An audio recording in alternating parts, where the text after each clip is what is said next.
It's down to one game for a spot in the World Series. Hey everybody, I'm Brian Clark with Yankees On Demand, presented by AT&T, getting you set for Game 7 of the ALCS between the Yankees and the Astros right here in Houston.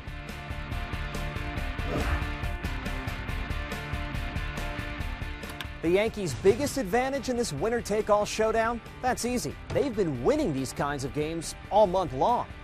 From the 3-0 deficit in the wild card game to the 0-2 hole against the Indians, the Yankees are 4-0 this postseason when facing elimination.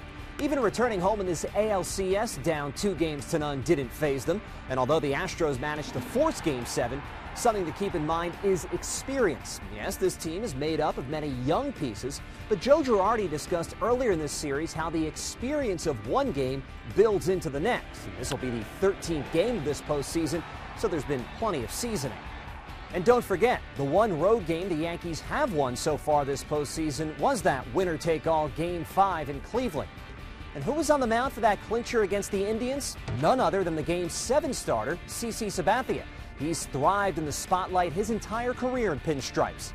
As for this postseason, CC has posted a 2.30 ERA in 3 starts. This year, he's also served as the stopper for this team. Game 3 of this series was his 13th start of the year following a Yankees loss, and he's now 10-0 with a 1.69 ERA in those games. Looking for another good omen? Last time the Yankees reached the World Series, CC was the MVP of that 2009 ALCS. CC's been valuable to the Yankees all year long, and in the last few games, so has another Yankees veteran. After limited success from the designated hitter spot to begin the postseason, Chase Headley has found his swing at exactly the right time. Yankees designated hitters were 0 for 28 to begin this postseason, but Chase has now provided the output they need. Headley has 6 hits in his last 9 at-bats, and he was the only Yankees player with multiple hits in Game 6. And that's part of what the Yankees have been preaching throughout this postseason, passing the baton. It's all about getting on base and setting the table for the next guy. With the pressure of Game 7, that's the approach the Yankees will want to take, since it's worked so well for them all month long. It's a rematch of the Game 3 pitching matchup when CC Sabathia faces Charlie Morton. CC got the better of Morton in their first meeting. He held the Astros to just 3 hits over 6 scoreless innings.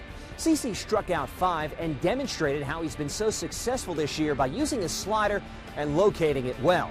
He got 8 called strikes with that pitch, and after the game, Astros manager A.J. Hinch said his team was swing happy.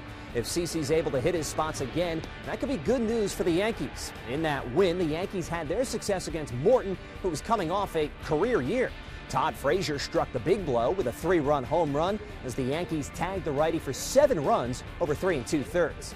The pitching at home has been a different story for Morton. He was 10-3 at Minute Maid Park in the regular season with a 3.34 ERA.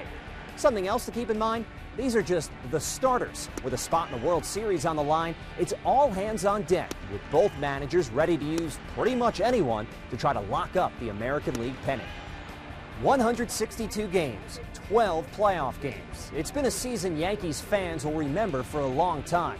But the Bombers want to keep that season alive and punch their ticket to the World Series. For Yankees On Demand, presented by AT&T, I'm Brian Clark.